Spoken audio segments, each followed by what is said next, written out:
Hello, Tom. This is Dimitris from Metal Kaoz in Chicago. How are you? I am fine, thank you. You are Very good. busy as hell, I imagine. I'm really happy because I get the first copy Damn. of the new album in my hands, and that's always a special day after all the work, and when you hold the finished product in your hand. I'm waiting for the special edition, the big one that you had. I have pre-ordered that already. I think there is a box set and there is an edition with a T-shirt, which the record company are gonna release. Perfect. Before start talking about the new album, I have to ask, how was the band's return to the US? That was last year we returned to here. We Right. had three shows, I think. That was great. I know that Sodom show is rarity in US America. And but it was sold out very soon. And the reactions were really good. The thing is, when we go to America, we have to just take care of the papers, the visa stuff, and that is really expensive. You have to go to Embassy Frankfurt. I think it's easier for a US band coming to Germany or Europe. Come on. But we had a good time there. Yeah. So you don't see Sodom returning to the US anytime soon? No, I don't. I want to tell you that I want to slow down the things a little bit. After we have two upcoming shows in Germany and in Copenhagen, You know, what I'm gonna do now is I want to do a break. From And touring, you something, mean? yeah, from touring, yes, from touring from a band. I want to spend more time with my family. I want to spend more time with my good old friends. My doctor said you're in a very good condition. Good. But you have to slow down a little bit, do some other things. I need a break. Okay. Okay. Perfect. As So long as I have no tour plans for the next times. I don't want to talk about a comeback. In I don't know because I don't want to set myself under pressure you mm, know. But we are still working on a back catalog. We are still working at the Get What You Deserve album nowadays. I just do my home office. okay. Okay. Okay. So you recorded the album in a 24 track analog tape machine, right? Yes. Mhm. How did you make this decision? It sounds like a lot of work. It's no a friend of Tony, my drummer, has a friend. He's running a studio with a tape machine and analog mixing desk. Hmm. And we visit him in the studio and ask him to still recording bands with the tape machine. It's from the 70s. Yes, yes, I recording band with it. And if you want, I can record it for you on a tape. So we decided recording just the drums on a tape machine because we lose a lot of microphones and we spend all the tracks for the drums. And Wow. I asked Tony if you are able to do it, because if you're recording on tape, you just have one chance. You cannot say, oh, there was an issue or a mistake in the end, I restart it. But Tony did a couple of songs in one take. We recorded sometimes two or three different versions of a song to decide in the end when we start mixing what is the best one. But well, that was a great experience. It's a studio like in the 80s with a mixing desk. I know it's not common nowadays, and it's also expensive to do this, you Yeah, know. absolutely. But I think if you're recording analog, and this guy told me if you're recording on tape, it sounds better, you know. It I is. don't know, I am deaf anyway. Come Um, on. but the most important thing is that we don't use any samples for the snare or some using triggers for the bass drums and some plugins. I don't want. I want an organic, natural drum sound. Like in the 80s, where the drums is in the middle, the guitars left and right. But the problem is in the end, if you record in this way, in the end, it's gonna be a digital recording.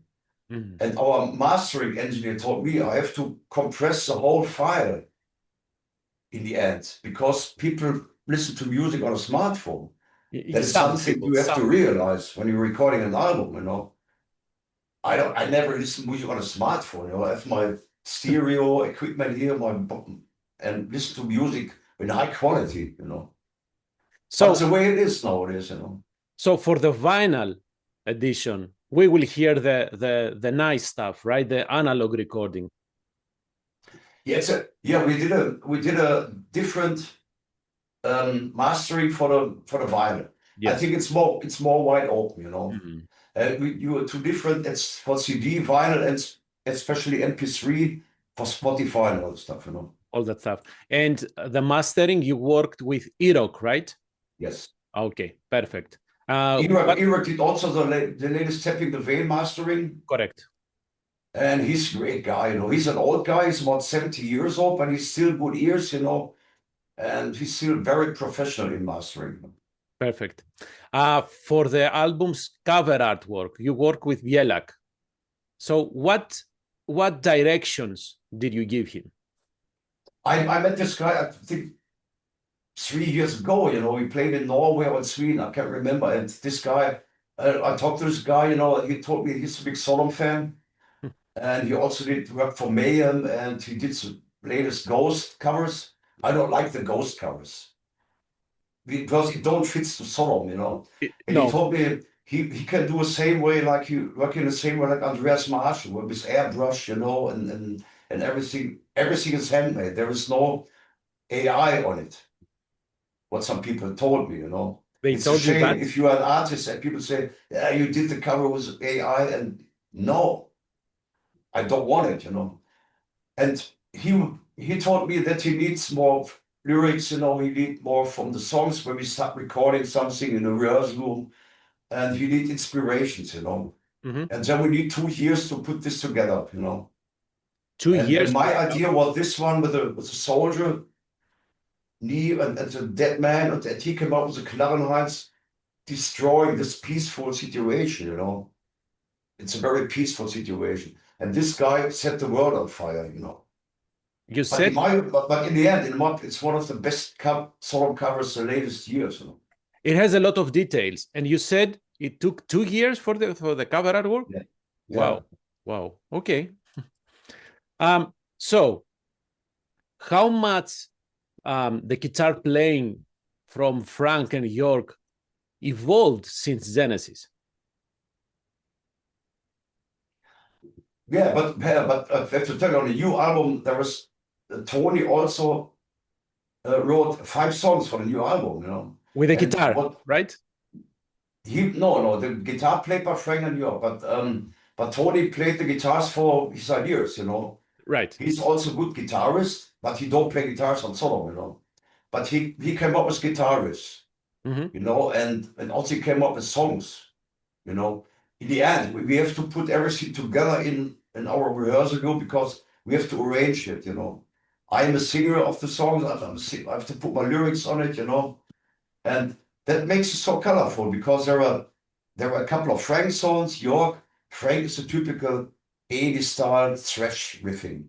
Mm-hmm. Agent Orange style, you know. York is coming more from the epic metal scene. He likes English metal bands from the 80s, you know. And Tony's coming from a death black metal scene, you know. Jeez. He had a different impact. So in the end, you know, it doesn't matter if it's a black metal song, a death metal song, or metal song, whatever. I never mind, you know. If it's a good song and we keep the Sodom trademarks in it, that is important, you know, which is my vocals, maybe the bass sound, you know. It's a good Sodom song, you know. We have no direction, you know, when we start writing songs, you know. I think Sodom is not the typical thrash metal band, in my opinion. You know. It's True, more but black influence. Some people say you have more black metal influence. I said, come on, who started all this shit, you know? that's we exactly start we, right. we started the second wave of black metal, in my opinion. So Right. it doesn't matter. Even if you say that you have the people who wrote riffs have different styles, it's still Mm. Sodom, and Yes, that matters at the end of the day. yes, And yes. you mentioned the lyrics. So one thing that caught my eye, of course, it was Battle of Harvest Moon. So how much research do you do to write lyrics? I do a lot of research, you know, and I'm still I'm still interested in Vietnam War, you know. Mm-hmm.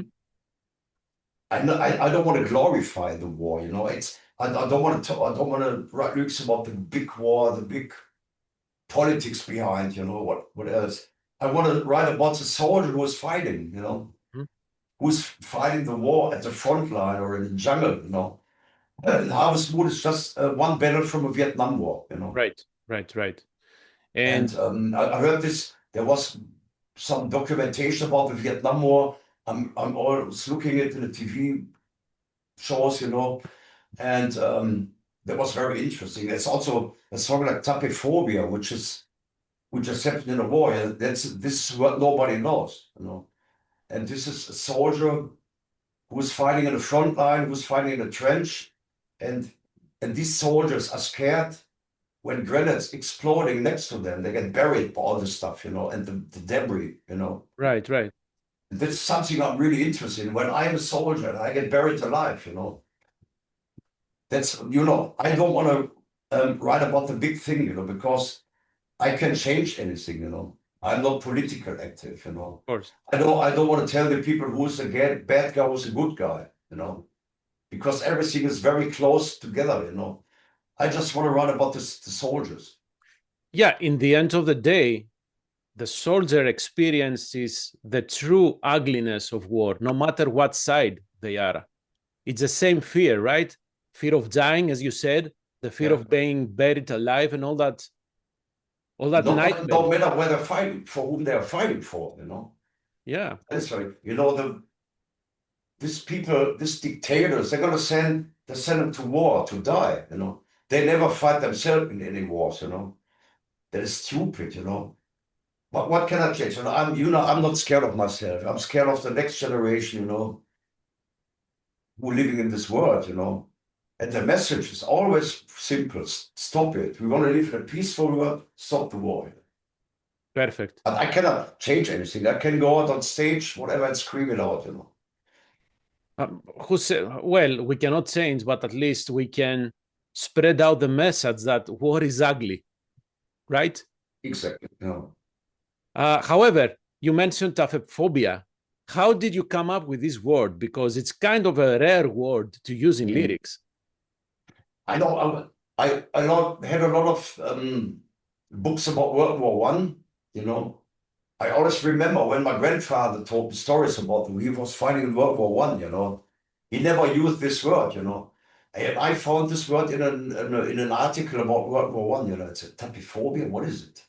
It's a kind of phobia. You know, and then I start researching. You know, what it means. You know, and then find some other articles who describe this to be afraid of get buried alive by debris. You know, it's better to get killed by a grenade in split of a seconds. You know, instead of being buried alive by the stuff. You know?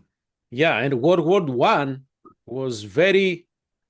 It was terrible with the trenches. We had you had soldiers waiting there for days on end, and Yeah, it was exactly that. At some point, I'm sure they forgot who or why they were fighting for, right? exactly. But They now were it's the trying to same stay nowadays. alive. You know? Nowadays the soldiers get killed by drones. You know. Yeah. If you look to Ukraine war, that's also very interesting. The drone war. You know, where people are sitting like on a computer. You know, killing other people. Yeah, and It's stupid, you know, but in my opinion, as long as the mankind is here on Earth, living on Earth, you know, they always get the killing technology getting better and better, you know. yeah, and the worst part of this is that by sitting in front of a screen, you get Yes. further detached. You don't feel that, hey, this is actual people that I am shooting Yeah, for. you remember the pictures. The soldier, the drone is coming. I saw one video and they give it a chance, you can smoke your last cigarette. And you smoke a cigarette, then the drone coming down, kill him, you know. It's stupid, you know. Yeah. No, but for me, it's a very good inspiration for writing such kind of lyrics, you know. Yeah, because you have something to say. Witch Hunter, you wrote a song about Witch Hunter. Why did you choose this time to write a song about him? Because he's always present, you know. I came up with the idea when we we recorded our older material for the 40 years an advisory sampler, you know. And we listened to Obsessed by Cruelty, The Son of Evil, all the older stuff, you know. And Tony, my drummer, is a very big fan of Chris Witchhunter. We always talk about. He told me, I never met this guy in person, you know. How was Witchhunter, you know? I like his drumming because Witchhunter was a chaotic drumming, but he created an old style, you know. And he had a big impact on the metal scene in the 80s, you know. And Tony is somebody who tried to combine the chaotic Witchhunter drumming with some more accuracy modern drumming nowadays, you know. I don't know, he's always present, you know, because when we play live shows, we play a lot of songs with Witchhunter.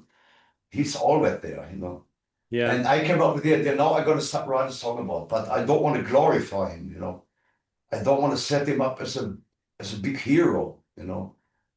He had a big influence. He was a really nice guy. And he was my best friend in the 80s, you know. But his life went so tragic because of the alcohol abuse, you know. Right. And he died too early. It's the same like L.G. Ward. I had a tribute song to him on this album, you know.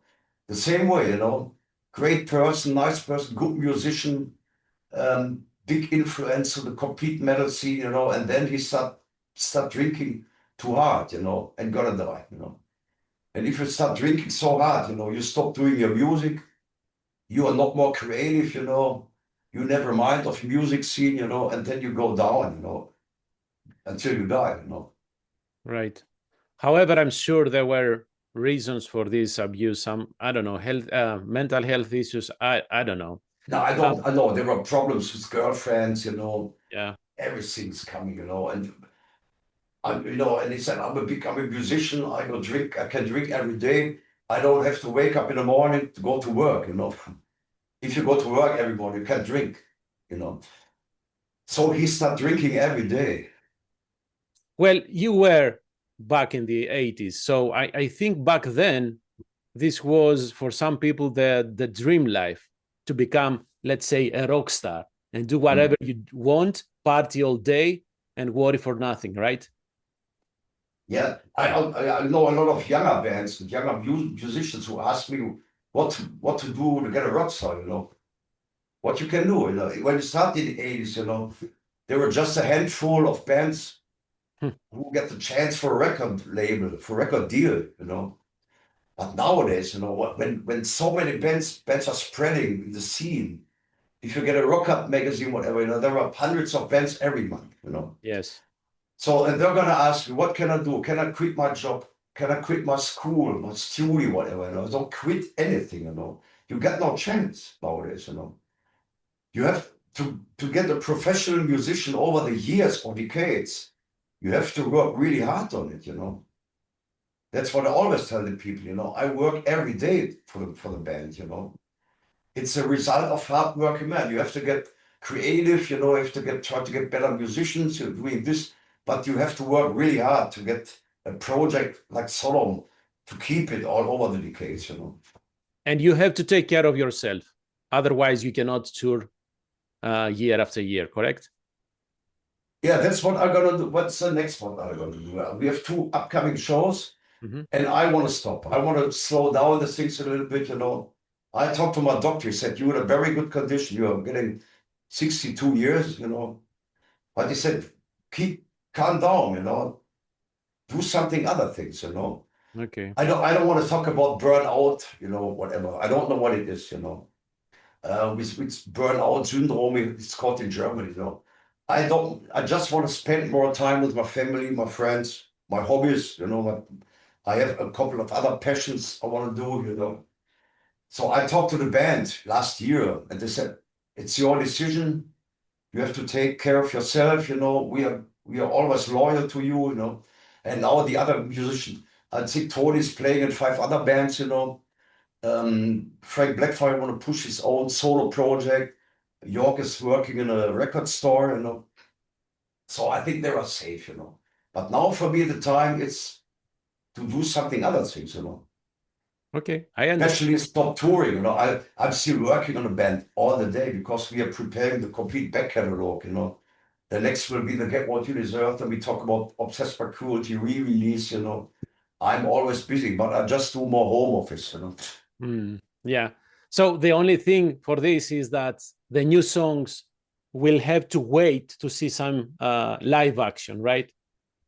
There is no live action to this album, you know. That is a problem. I think stop doing this. It's always uncomfortable for everybody, you know. Okay. A record company told, you get a new album out, you have to pay the festivals and the touring, whatever, you know. Yes, I know. But I have to decide, I have to do it now. It doesn't matter if you have a new album out or doing this, doing that, you know. So that's my decision. You know. But they understand it, you know. The album comes with a live EP. You have recordings from 1982 to 2002, right? The live recordings. Yeah. No, it's the live recordings are from 22, from a tour 22. Yeah. Oh, only from 22. Yes, it's only from because that was a tour where you get some live recordings during the shows, you know. It's a brand it's brand new live recordings, yeah. Okay. From 22, okay. Yeah. Was there a specific reason why you picked those songs? We recorded the complete shows, you know. But the record company said, okay, if you put in a live stuff in a box, you know, you just have to do an EP because if you put an album in it, you know, what is it? Is it live album? Is it your studio album? They don't want to mix it, you know. And then I came up with the idea of doing a 5-track like the Slayer live undead, you know, which I really like, you know. And then we choose 5 songs, you know. Perfect. And it's real life, you know. You know, a lot of live albums are recorded in the studio, you know. Well, there is a lot of work, let's say, in the studio after the recordings. Yes. Yes, we have to go to studio recording a live album. Yeah. Well, you are live while you are recording that, right? So you are live. It's live recording. I'm still alive, yeah. No, that's a special gift, you know. If you want to do a box set like this, you know, you have to. I know the collector scene, they want to have something special. So we came up with the idea doing the live EP. It's a shape, you know. It's a chainsaw, there's a saw, you know. And yes. So the people spend a lot of money, so we want to put the most things into a box set as possible, you know. Perfect. So, kind of a tough question based on what you said. The projects you said that you will be working now that you will taking a break from touring are music related or not? You are taking a break from music altogether. And I think it's a break from the music scene in generally, you know. Okay. But I'm still yes, what I told you, I don't have so much time for spending with the band, for spending on touring, you know, nowadays, you know. I have some other things to do, you know. It's like I'm still healthy, you know. It's not like Tom Araya when he said I get some health issue with the neck. I couldn't bang anymore. But I also want to spend more time with my wife. I want to see my kiddies growing up, you know. It's nearly the same, you know. Okay. So no Uncle Tom, right? No. I think Uncle Tom is gone for years, you know.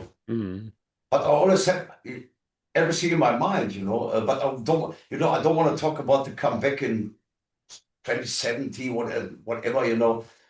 I don't want to set myself under pressure. When I told you I want to come back, I don't want to come back. I don't think about, you know. Maybe the time will come and say, I go. Well, you know? As they say, when people make plans, the gods are laughing. So, when you make your own plans for something, you get yourself under pressure, you know. Yeah. Oh, we have to go on tour, or we have to release a new album in 2 years, whatever, you know. No, I don't want to think about it, you know. I just want to be at home. I have a business, you know, with a back catalog, you know, re-release all that stuff, you know. And that's it, you know. Well, let's say we will see. We will see, yes. Perfect. Tom, thank you very much for your time. Do whatever feels right for you and the band, and hope to see more music from Tom, maybe. I don't know. Whatever feels best for you. All right, my friend. You know, we love you, man. Yeah, thank you. Talk to you soon. Bye. Absolutely. Bye bye.